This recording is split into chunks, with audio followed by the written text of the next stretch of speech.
Ohayo mga kabayan, andito po ako ngayon sa Yamaokaya Ramen Shop at straight from trabaho po nagdiretso po ako dito dahil dito na po ako mag-aalmusal at ito nga pong ramen ang naisip ko na kainin sa araw na ito.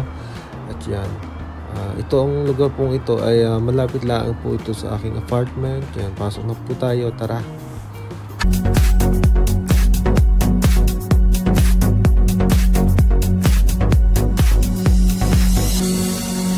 At tayo ay kakain ng agahan dito sa ramen shop ng Yamaokaya. Bago lahat, mag-alcohol muna tayo. At dito nga pala mga kabayan ay ang pag-order is through bendo or may vending machine. Yan, pipiliin mo lang sa menu at maghuhulog ka ng pera, tapos may lalabas na ticket. Yan, pili na ako ng aking kakainin at ang aking paborito ay yung miso ramen. Yan, pinut na ako ng isa miso ramen.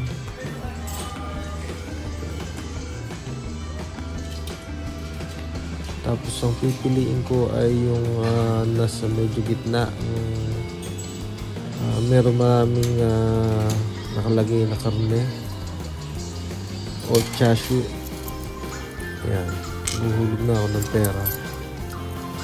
Nuna ko muna yung mga barya, tapos maglalagay ako ng buong pera.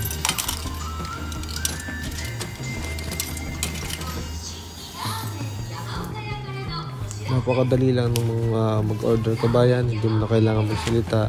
Ipapasok mo lang lahat ng pera, tapos ayun na, lalabas na yung ticket pagka pinindot mo yung button. Yeah.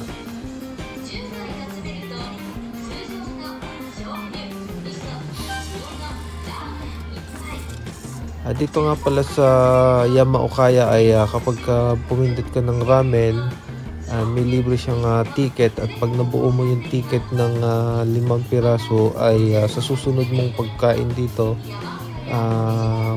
may libre ka ng isang gyoza. Yan. At hindi nga lamang ramen ang aking o-orderin, o-order din ako ng toppings. Yan, makikita nyo ay maraming pagpipilian at pumindot na ako ng mga toppings katulad ng chashu,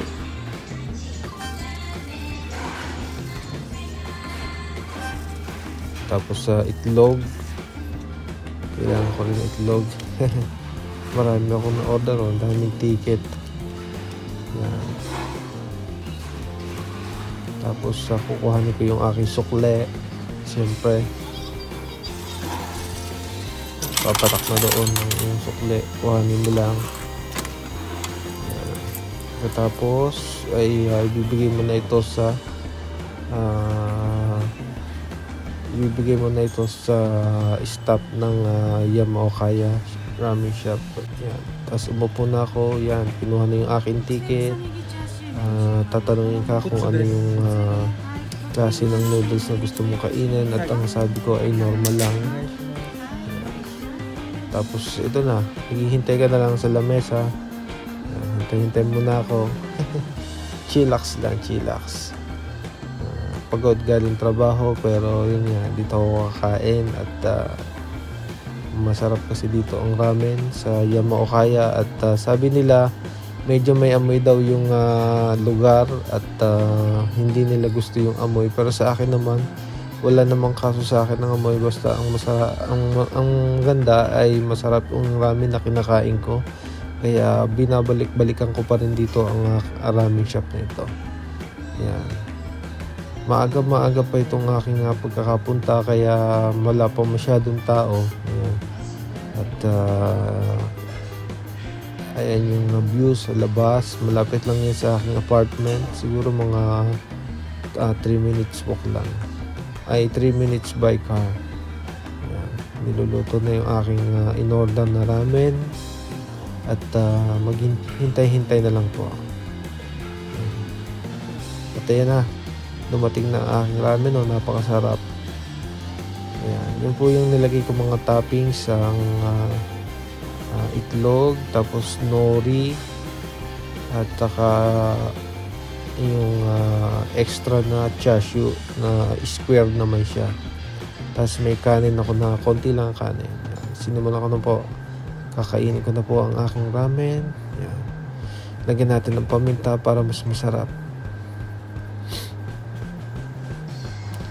So sa mga ramen lovers po dyan ay kung makakadaan kayo sa Yamaokaya ay pwede po kayong dumaan doon para kumain po ng ramen. Ayan. Sarap, ang laki ng baon ng ramen. Mag-isa lamang akong kumain. Halo.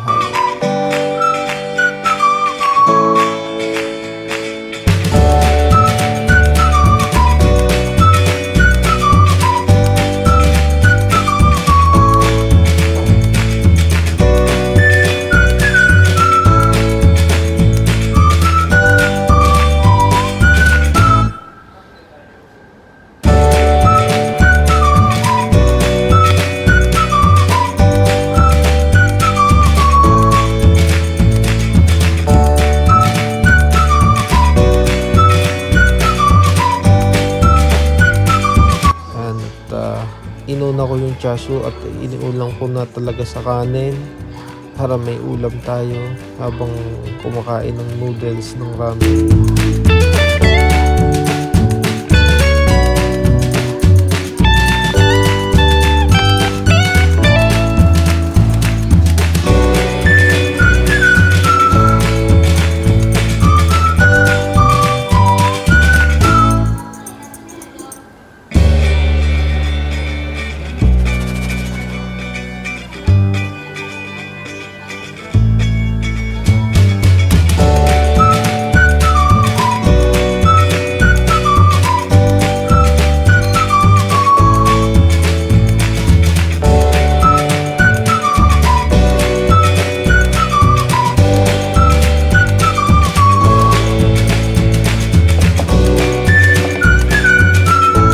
Tapos na nga po akong kumain ay